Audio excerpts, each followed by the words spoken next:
Hello and welcome back to our channel. So today in this video we will be discussing about how you can download MyEtherWallet in your Android device.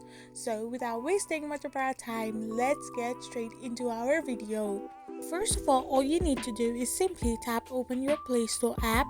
Once you open it, you need to now tap on the search bar and type in MyEtherWallet. Then simply tap on New Crypto Wallet and hit the install button.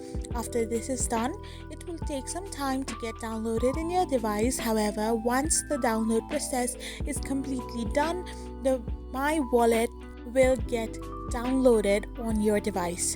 So after the downloading is done, your New Crypto Wallet will be installed in your device as well.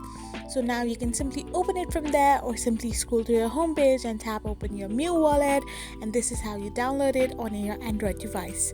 I hope you found this video helpful, so don't forget to hit that subscribe button and do give us a thumbs up. We will be back again with these informative videos.